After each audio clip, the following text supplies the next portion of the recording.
పరిశుద్ధ లేఖన భాగంలో నుండి భక్త కోటికి యాకోబు రాసిన పత్రిక మొదటి అధ్యాయము 16 వచనాన్ని మనం ఒకసారి చదువుకుందాం. నా ప్రియ సహోదరులారా, మోసపోకుడి. శ్రేష్టమైన ప్రతి ఈవియు సంపూర్ణమైన ప్రతి వరమును పరసంబంధమైనదై జ్యోతిర్మయుడగు తండ్రి యొద్ద నుండి వచ్చును. ఆయన యందు ఏ చంచలత్వమైనను గమనాగమనముల వలన కలుగు ఏ ఛాయ అయినను లేదు. దేవుడి ఈ కొద్ది వాక్య భాగమును మన వినికిల్లో ఫలింపు చేయనుగాక. క్రీస్తునందు ప్రియమైనటువంటి వారలారా, చదవబడినటువంటి వాక్య భాగాన్ని మనము జాగ్రత్తగా గమనించగలిగితే ఇక రాయబడేటువంటి మాట ఏంటంటే, ఆ భక్త కోటికి యాకోబు రాస్తున్నటువంటి మాట, నా ప్రియ సహోదరులారా మోసపోకుడి అనేటువంటి మాట ఇక్కడ మనకి కనిపిస్తూ ఉంది. అంటే ఎందుకోసం ఈయన ఈ విధంగా మాట్లాడగలుగుతూ ఉన్నాడు అంటే, ఆనాడు మరి యేసుక్రీస్తుని వెంబడించిన శిష్యులైతేనేమి, యేసుక్రీస్తును నమ్మినటువంటి విశ్వాసులైతేనేమి, మరి ఆయా ప్రదేశాలకు చెదరిపోయి తమ విశ్వాసాన్ని కోల్పోయి యేసును కాక మరొకరిని నమ్మి మోసపోతున్నటువంటి సందర్భాన్ని ఈయన గమనించి ఉండవచ్చు. లేదా యేసును ఆశ్రయించక వేరొకరిని ఆశ్రయించి మోసపోతారు అన్నటువంటి ఉద్దేశాన్ని కలిగి కూడా ఈయన వారితో హెచ్చరించినటువంటి ఆ సందర్భము అనేటువంటి విషయాన్ని నేను జ్ఞాపకం చేస్తూ ఉన్నాను. ఇక్కడ రాస్తున్నటువంటి మాటలో ఆయన మొట్టమొదటిగా మాట్లాడుతున్నటువంటి మాట ఏంటంటే, నా ప్రియ సహోదరులారా మోసపోకుడి అనేటువంటి మాట అక్కడ మాట్లాడుతున్నాడు. నిజమే, ఆనాడు చాలామంది యేసుని ఎరిగినటువంటి వారు, యేసును వెంబడించిన వారు, యేసుక్రీస్తును తెలుసుకున్నటువంటి వారందరూ కూడా చాలామంది తమ యొక్క ఆధ్యాత్మిక విశ్వాస జీవితంలో పడిపోయినటువంటి స్థితిని ఆయన గమనించి ఉండవచ్చు. అందుకని ఆయన అంటూ ఈ మాటను జ్ఞాపకం చేస్తే ఏమిటంటే, శ్రేష్టమైన ప్రతి ఈవియు సంపూర్ణమైన ప్రతి వరమును పరసంబంధమైనదై జ్యోతిర్మయుడగు తండ్రి యొద్ద నుండి వచ్చును అని అంటూ ఉన్నాడు. అంటే ఆనాటి భక్తులైతేనేమి, ప్రస్తుతం నేటి భక్తులైతేనేమి, చాలామంది ఏం చేస్తారు ఉంటారంటే, వరాల కోసం కదా, తర్వాత ఆశీర్వాదాల కోసం, తర్వాత స్వస్థతల కోసం చాలామంది వ్యక్తుల్ని వెంబడించడం ప్రారంభించారు నేటి భక్తులు కూడా. ఇది ఆనాడే ప్రారంభించబడి ఉండవచ్చు అని నేను వ్యక్తపరుస్తూ ఉన్నాను. నిజమే, ఆనాడు యేసుక్రీస్తు భూమి మీద సంచారం చేస్తున్నటువంటి సందర్భంలో కూడా ఆయన చాలామంది వెంబడించారు. కొంతమంది ఆహారం కొరకు వెంబడిస్తే, కొంతమంది స్వస్థతల కోసం వెంబడిస్తే, కొంతమంది తమ అవసరాల కోసం యేసుక్రీస్తు వెంబడి వెళ్ళినట్లు మనము లేఖన భాగంలో సువార్తల్లో మనం బాగా గమనించవచ్చు.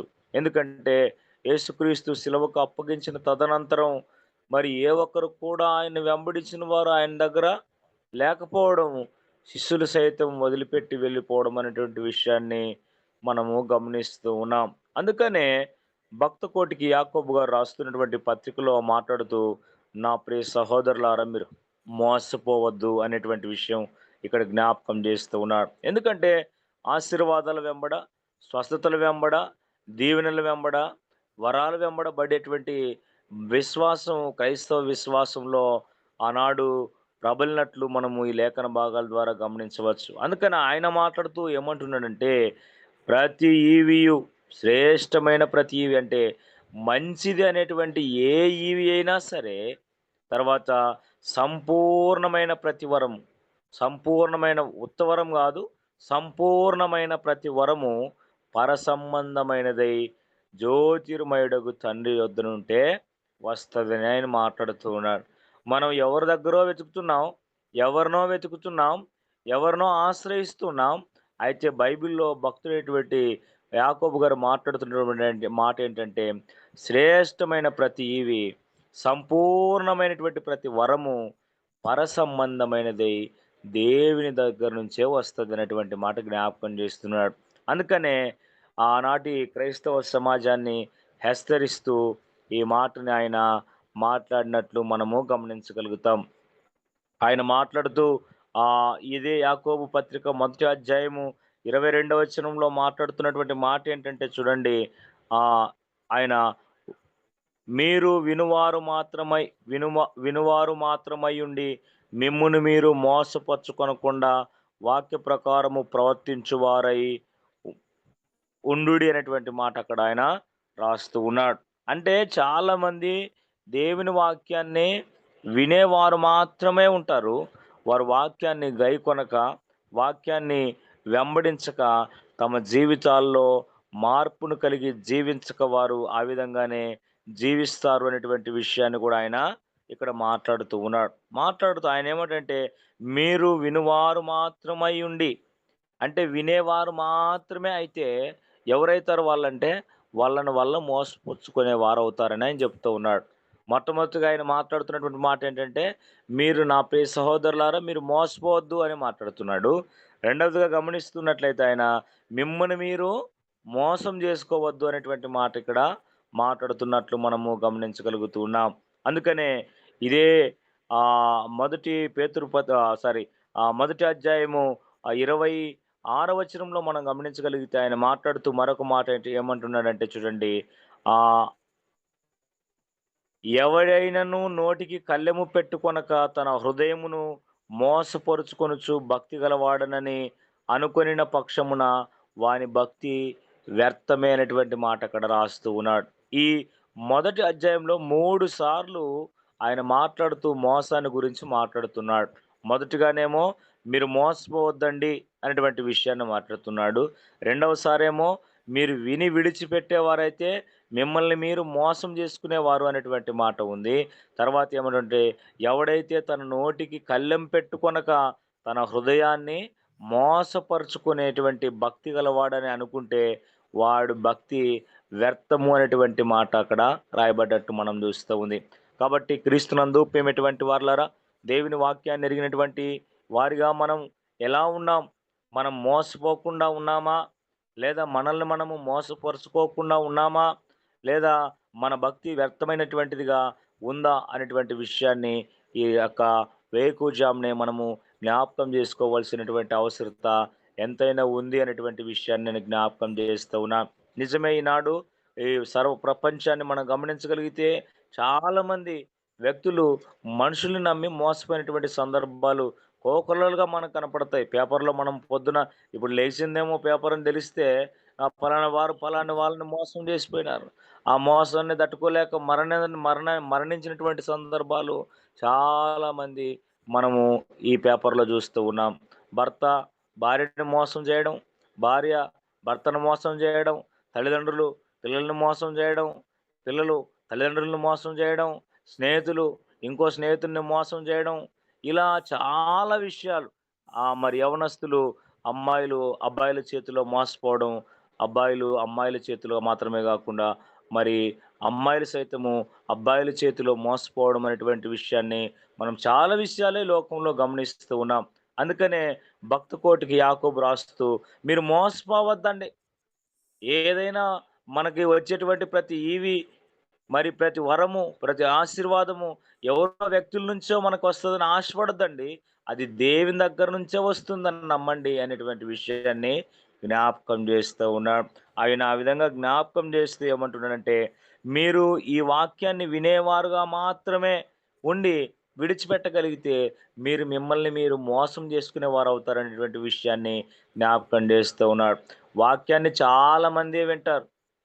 వాక్యాన్ని చాలామందే వింటారు. మత్తయి సువార్తలో ఓ విత్తువాని యొక్క ఉపమానాన్ని చెప్తున్నటువంటి సందర్భాన్ని మనం గమనించగలిగితే, నిలబడేటువంటి విశ్వాసి చాలా తక్కువ అని అక్కడ యేసుక్రీస్తు ఉపమానాన్ని చెప్పడం జరిగింది. నిజమే గదా! చాలామంది భక్తులు సమూహాలుగా మనకి కనపడతారు గానీ, వారి యొక్క విశ్వాస ఆధ్యాత్మిక జీవితము క్రీస్తులో స్థిరపడడం లేదు. క్రీస్తులో ఎదగడం లేదు. కారణం ఏంటంటే, వారు కేవలము మరి వింటున్నారు గానీ, విని వాక్య ప్రకారము జీవించేవారు చాలామంది తక్కువ అనేటువంటి విషయాన్ని నేను జ్ఞాపకం చేస్తూ ఉన్నాను. ఈనాడు మన యొక్క భారతదేశాన్ని గమనించగలిగితే భక్తి ఎక్కువైంది కదా! భక్తి ఎక్కువైంది గానీ, భక్తి యొక్క శక్తి చాలా తక్కువైంది. గుళ్ళు, గోపురాలు ఎక్కువైపోయినాయి గానీ, అట్ ద సేమ్ టైమ్ మరి క్రైమ్ గూడా ఎక్కువ పెరిగిపోయిందనేటువంటి విషయాన్ని నేను జ్ఞాపకం చేస్తూ ఉన్నా. మరి గుళ్ళు ఎక్కువైనప్పుడు, మసీదులు ఎక్కువైనప్పుడు, మందిరాలు ఎక్కువైపోయినప్పుడు మరి పాపం తగ్గాలి గదా! తప్పులు తగ్గాలి గదా! తగ్గడం లేదు. ఎందుకంటే నిజమైనటువంటి భక్తులు ఎక్కువగా లేరు అనేటువంటి విషయాన్ని మనము అర్థం చేసుకోవాలని పరిశుద్ధ లేఖన భాగాల ద్వారా మనము హెచ్చరించబడుతున్నాం. కాబట్టి క్రీస్తునందు ప్రియమైనటువంటి వాళ్ళారా, మోసపోకూడదు అనేటువంటిది ఈయన యొక్క భక్త కోటికి యాకోబు గారు రాస్తున్నటువంటి మాట.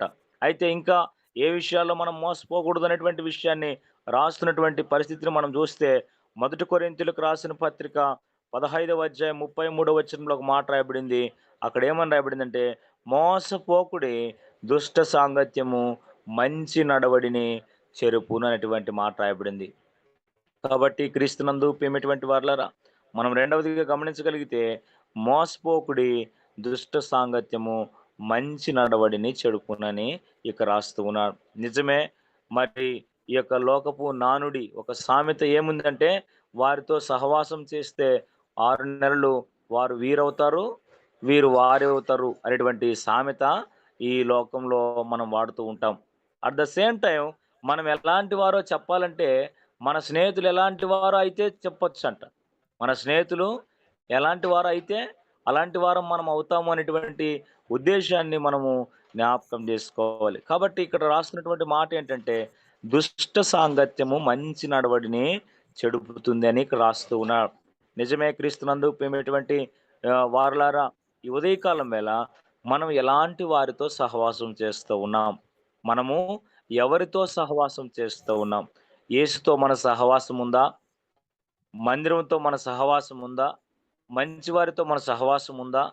సొసైటీ కొరకు మంచి చేసేవారు, సంస్థకు మంచి చేసేటి వారితో మనకు సహవాసం ఉందా? అనేటువంటి విషయాన్ని జ్ఞాపకం చేసుకోవాలి. మన సహవాసం ఎవరితో? అనేటువంటి విషయాన్ని జ్ఞాపకం చేసుకోవాలి. ఇక రాస్తున్నటువంటి మాటేంటంటే, దుష్ట సాంగత్యము మంచి నడవడిని చెడుపుతుందని. నిజమే. ఎవరు ఆ దుష్టుడు? దుష్టుడెవడు? దుష్టుడికి మొట్టమొదట దుష్టుడికి మరో పేరేమో తెలుసా? సాతాను సంబంధి అయినటువంటి వాడు. సాతాను క్రియలను వెంబడించేటువంటి వాడు. అలాంటి వారు ఎందరైతే ఉన్నారో, అలాంటి వారితో సహవాసం చేయగలిగితే, మనం గూడా మన యొక్క మంచి ప్రవర్తన సైతం వదిలి, మనం దుష్టులుగా మారే అవకాశం ఉంది అనేటువంటి విషయాన్ని నేను జ్ఞాపకం చేస్తూ ఉన్నాను. కాబట్టి నీ సహవాసం ఎవరితో? నీ సాంగత్యం ఎవరితో కలిగున్నావో నిన్ను నీవు జ్ఞాపకం చేసుకోవాలి. ఒకవేళ నువ్వు దుష్ట సాంగత్యాన్ని కలిగుంటే, మనం గూడా చెడిపోయే అవకాశం ఉంది. మోసపోయే అవకాశం ఉందనేటువంటి విషయాన్ని ఇక్కడ అపోజిట్ పౌలు కొరింథీ సంఘంతో మాట్లాడుతున్నాడు. పరిశుద్ధాత్మ దేవుడు మనతో కూడా మాట్లాడుతున్నాడనేటువంటి విషయాన్ని నేను జ్ఞాపకం చేస్తూ ఉన్నాను. ఇక అంత మాత్రమే కాకుండా మొదటి కొరింథీయులకు రాసిన పత్రిక 6వ అధ్యాయము 9వ వచనాన్ని మనం గమనించగలిగితే అక్కడ రాయబడినటువంటి మాట ఏంటంటే, మోసపోకుడి, అన్యాయస్తులు దేవుని రాజ్యమునకు వారసులు కారు అనేటువంటి మాట అక్కడ రాయబడింది. ఇక్కడ కూడా అపోస్తలుడు పౌలు కొరింథీయులతో మాట్లాడితే ఏమంటాడంటే, మోసపోవద్దండి. బైబిల్ పట్టుకున్నంత మాత్రాన పరలోక రాజ్యం చేరతాం అన్నటువంటిది గ్యారంటీ లేదు. వాక్యాన్ని చెబుతున్నటువంటి వారంతా పరలోక రాజ్యం చేరతారన్న గ్యారంటీ లేదు. మందిరానికి వెళ్ళినంత మాత్రాన పరలోక రాజ్యాన్ని చేరతారన్నటువంటి గ్యారంటీ లేదు. మంచి పనులు చేస్తే పరలోక రాజ్యాన్ని చేరతారన్నటువంటి గ్యారంటీ ఏమీ లేదు. కాబట్టి మీరు మోసపోవద్దు. అన్యాయస్తులు దేవుని రాజ్యానికి వారసులు కాదు అని మాట్లాడుతూ ఉన్నాడు. కాబట్టి మనము న్యాయంగా బతుకుతూ ఉన్నామా? అన్యాయంగా బ్రతుకుతూ ఉన్నామా? అనేటువంటి విషయాన్ని గూడా పరిశుద్ధ లేఖన భాగం మనతో మాట్లాడుతూ ఉంది. ఇక అక్కడ కింది వచనాలు మనం చదివితే దొంగలు చేరరు అనేటువంటి విషయం, వ్యభిచారులు, దూషకులు, ఆడంగితనం గలవారు, తర్వాత వ్యభిచారం చేసేటువంటి వారు, వివిధ రకాల వాళ్ళని అక్కడ రాయబడింది. వాళ్ళంతా కూడా పరలోక రాజ్యానికి చేరరు అనేటువంటి విషయం అక్కడ రాయబడినట్లు మనం చూస్తూ ఉన్నాం.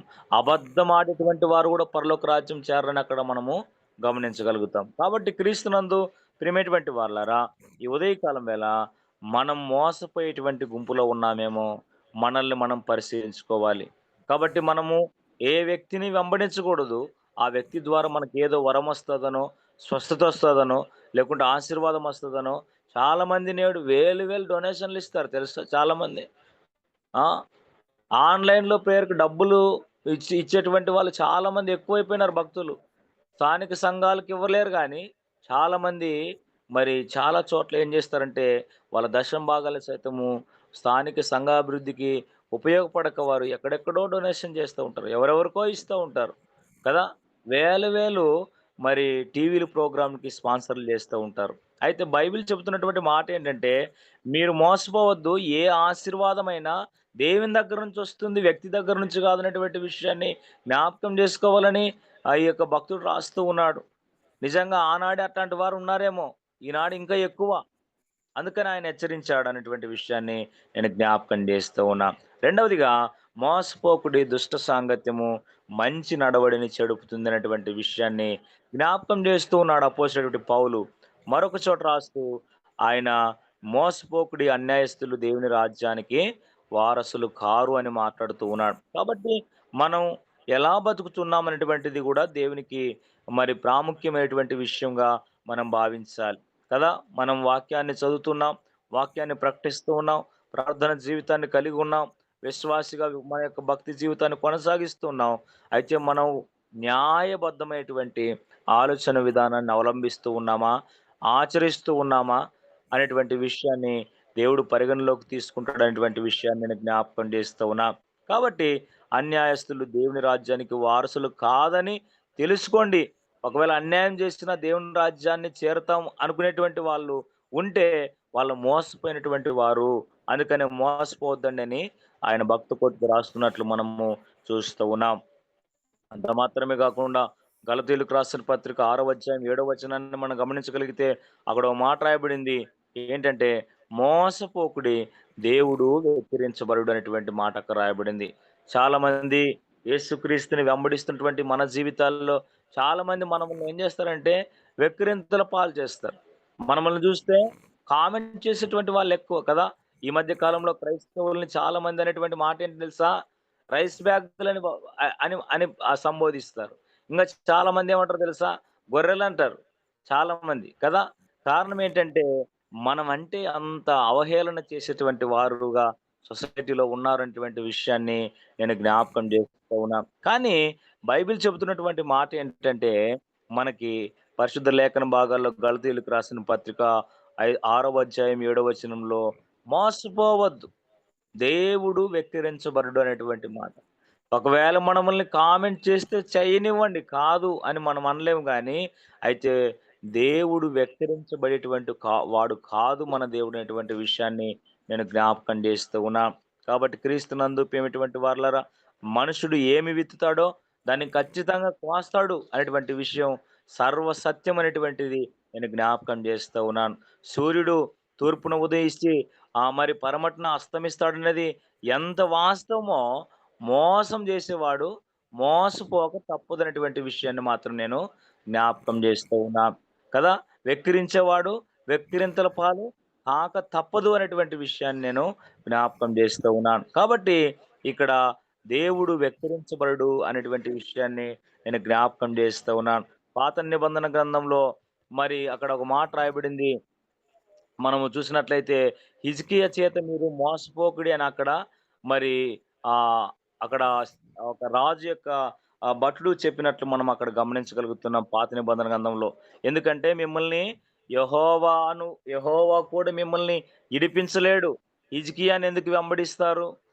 హిజ్కియా చేత మీరు మరి మోసపోవద్దండని అక్కడ మాట్లాడినట్లు మనం చూస్తూ ఉన్నాం. కదా! మిమ్మల్ని యెహోవా దేవుడు నా చేతిలో నుంచి యెహోవా దేవుడు కూడా విడిపించలేడని మాట్లాడినట్లు అక్కడ మనం చూస్తూ ఉన్నాం.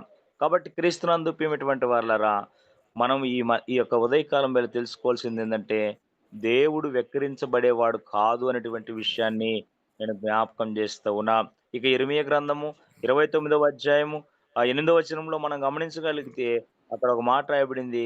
మీలో కలలు కనువారి మాటలు విని మోసపోకుడి అనేటువంటి మాట ఉంది. చాలామంది కలలు అంటుంటారు. కలలు అంటూ ఉంటారు. అలాంటి కలలు గని, కలలకు అవి చెప్తాం, ఇవి చెప్తామని మన యొక్క మధ్యలో సంచారం చేసేవారు నేటికి కూడా ఉన్నారు. ఆనాడు కూడా ఉన్నారు. అందుకనే మాటలు విని మోసపోకుడి అనేటువంటి మాట కూడా ఇక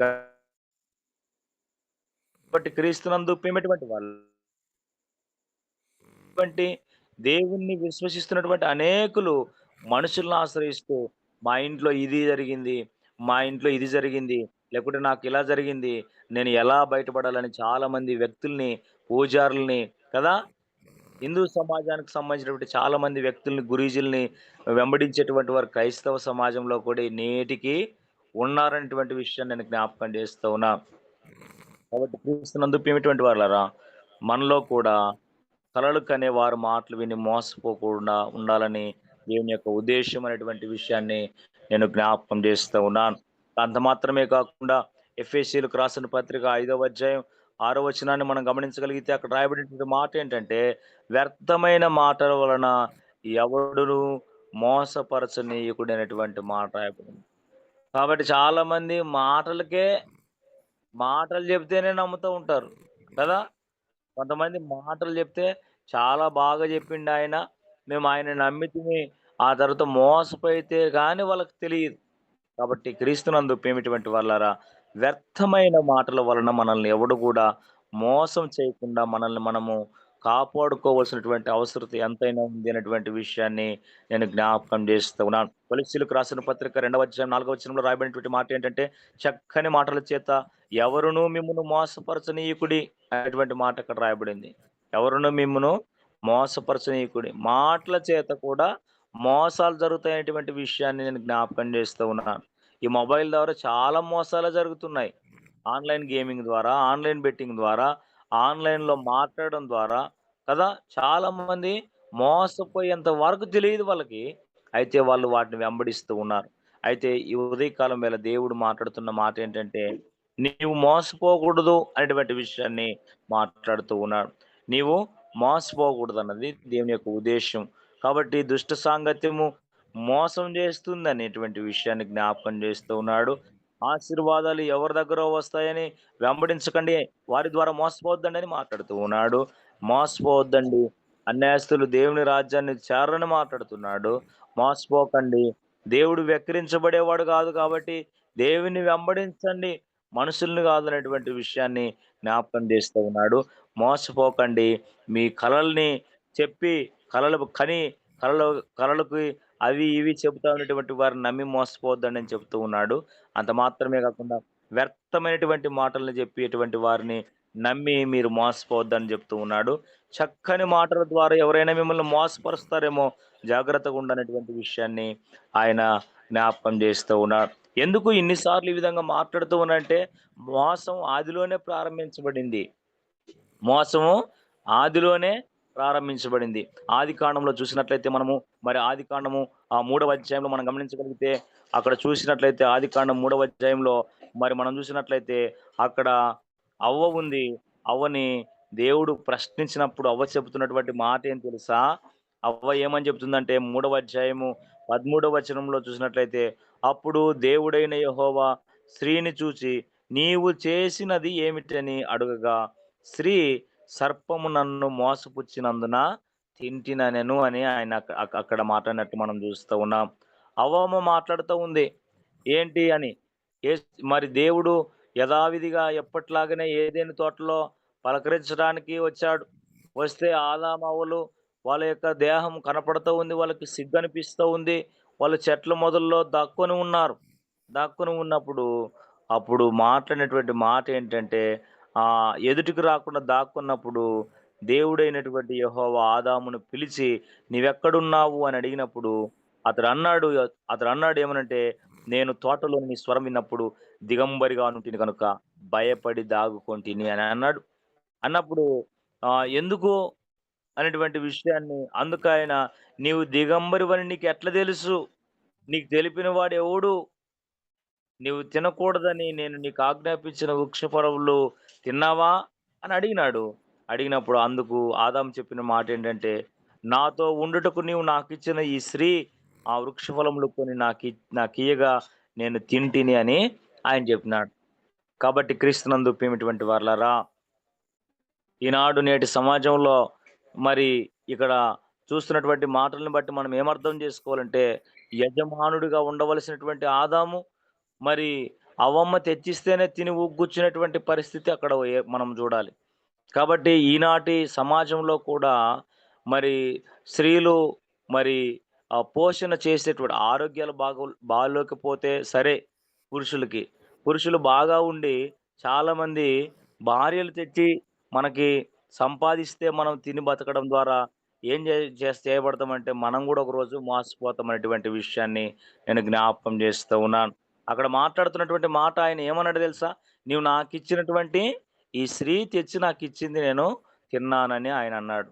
ఏ ఒకవేళ ఆమె తినింది, ఆమె తిన్నప్పుడు ఆమెకి వివస్త్రగా ఆమె కనపడి ఉంటది కదా! ఆ! నేను తిన్నాను. నా భర్త కూడా తినాలని మంచి ఉద్దేశ్యంతో ఇచ్చిందో తెలీదక్కడ. కదా! నాలాగుండాలా ఆయన గూడా అనుకోని ఇచ్చిందో తెలీదు. కాబట్టి క్రీస్తునందు ప్రియమైనటువంటి వారలారా, ఆమె చెప్పిన మాటేంటంటే దేవుడడిగినప్పుడు, నన్ని సర్పము మోసము చేసిందనేటువంటి మాట చెప్తూ ఉన్నది. మరి సర్పము ఆమెను మోసం చేసిందే, ఆమె ఎవరిని మోసం చేసినట్లిప్పుడు? ఆదామును మోసం చేసినట్లు గాదా? కదా! క్రీస్తునందు ప్రియమైనటువంటి వారలారా, ఆదిలోనే సర్పం ద్వారా ఆది దంపతులు మోసం చేయబడ్డారు. మోసగించబడ్డారు. కాబట్టి ఆ మోసం అలానే మనుషుల్లోకి ప్రారంభించబడింది. మనుషుల యొక్క సంతతిలోనికి అది రాబడింది. అందుకనే ఇదే ఆదికాండం మనం గమనించగలిగితే 29వ అధ్యాయానికి మనమొస్తే 27వ అధ్యాయానికి మనమొస్తే ఇక్కడ మరి ఇస్సాకు, రిబ్కాల కుమారులైనటువంటి ఏశావు, యాకోబులను మనం అక్కడ చూడగలుగుతాం. చూస్తే ఆయన మాట్లాడుతూ ఒక సందర్భంలో 27 అధ్యాయము 36 వచనంలో మాట్లాడుతూ ఏమనంటే ఏశావు, యాకోబు అను పేరు అతనికి సరిగా చెల్లినది. అతడు నన్ను 2 మారులు మోసపుచ్చెను. నా జ్యేష్ఠత్వమును తీసుకొనెను. ఇదిగో ఇప్పుడు నాకు రావలసినటువంటి దీవెనను తీసుకొనెనని చెప్పి, నా కొరకు మరి ఏ దీవెనయు మిగిల్చి ఉంచలేదా అని తండ్రిని అడిగినట్లు మనం ఇక్కడ చూస్తూ ఉన్నాం. కాబట్టి క్రీస్తునందు ప్రియమైనటువంటి వారలారా, ఆది సర్పము ద్వారా ఆనాడు మోసగించబడినటువంటి ఆదాము, అవ్వలని మనము గమనించాము. అయితే అది మానవులలోకి మోసము సంప్రాప్తమైనట్లు కూడా మనం చూస్తూ ఉన్నాం. కాబట్టి పాపము ఏ విధంగా అయితే నరులకంతా కూడా వ్యాప్తి చెందిందో, ఈనాడు మనుషులకు కూడా మోసం అనేటువంటిది మన యొక్క వ్యక్తిగత జీవితాల్లో ఒక జెనెటిక్‌గా కూడా ప్రారంభించబడిందనేటువంటి విషయాన్ని నేను జ్ఞాపకం చేస్తూ ఉన్నాను. అందుకనే యాకోబు మరి ఏశావుని ఆయన మాట్లాడుతూ 2 సార్లు నన్ను మోసం చేశాడనేటువంటి మాట మనం ఇక్కడ చూడగలుగుతాం. ఎక్కడి నుంచొచ్చింది యాకోబుకి మోసం చేసేటువంటి బుద్ధి అంటే, ఆది సర్పము ఆనాడు అవ్వను ఆది దంపతులను మోసం చేస్తే, ఆ తర్వాత యాకోబులకు గూడా అది ప్రవేశించిందనేటువంటి విషయాన్ని నేను జ్ఞాపకం చేస్తూ ఉన్నాను. కాబట్టి ఒకవేళ యాకోబు తన అన్నని 2 మాటలు మోసం చేసి, తన ఆకలిగా ఉన్నప్పుడు అన్నం ఇచ్చి జ్యేష్ఠత్వాన్ని తీసుకున్నాడు. తన తండ్రి ఆశీర్వదిస్తానన్నటువంటి మాట విన్నటువంటి తల్లి చెప్పినటువంటి ఆ మాటలు విని ఎంటనే ఏం చేసినాడంటే, తన తండ్రి దగ్గరికి ఆహారాన్ని తీసుకెళ్ళి దీవెనని తీసుకున్నట్లు మనం అక్కడ చూడగలుగుతాం. కాబట్టి యాకోబు తన అన్నని 2 సార్లు మోసం చేసినటువంటి సందర్భాన్ని మనం గమనించగలిగాం. అట్ ద సేమ్ టైమ్ మోసం చేసినటువంటి ఆయన మోసపోయాడనేటువంటి విషయాన్ని కూడా నేను జ్ఞాపకం చేస్తాను. 29వ అధ్యాయము 25వ వచనంలో మనం గమనిస్తే, ఉదయమందు ఆమె లేయా అని ఎరిగి అతడు లాబానును చూచి, నీవు నాకు చేసిన పని ఏమిటి? రాహేలు కోసరమే కదా నీకు కొలువు చేసి తిని నన్ను ఎందుకు మోసపుచ్చితివి అనెను. యాకోబు తన అన్నను 2 సార్లు మోసం చేస్తాడు. అయితే ఆయన లాబాను దగ్గర మోసపోవలసొచ్చింది. 7 సంవత్సరాలు గాసం చేసినాడు. గాసం చేసినాడు. చేసిన తర్వాత ఆయన రాహేలు కోసం చేస్తే, తర్వాత లేయానిచ్చి పెళ్లి చేసినాడు. సంసారం అయిపోయింది. ఒక రాత్రి గడిచిపోయింది. పొద్దున చూసిన తర్వాత లేయామె. ఆ తర్వాత ఏమన్నాడు? "నీకు మరీ గావాలనుకుంటే నువ్వు మళ్ళా ఒక 7 ఏండ్లు మరీ గాసం చెయ్యి. మరి నీవింగా చెయ్యి. చేసిన తర్వాత నేను నీకి ఆమెను గూడా ఇస్తానని" జెప్పినాడు. అందుకని ఆమె కోసం మళ్ళా 7 ఏండ్లు జేసినాడు. ఆ తర్వాత రాహేల్‌ని అతనికి ఇచ్చినట్లు మనము చూస్తూ ఉన్నాం. కాబట్టి క్రీస్తునందు ప్రియమైనటువంటి వాళ్ళారా, మోసపోకూడదు అన్నది దేవుని ఉద్దేశ్యం. తర్వాత రెండవదేంటంటే, మోసం చేయగూడదు అనేటువంటిది గూడా దేవుని యొక్క ఉద్దేశ్యం. తర్వాత నిన్ను నీవు గూడా మోసం చేసుకోకూడదు అనేటువంటిది దేవుని యొక్క చిత్తం అనేటువంటి విషయాన్ని నేను జ్ఞాపకం చేస్తూ ఉన్నాను.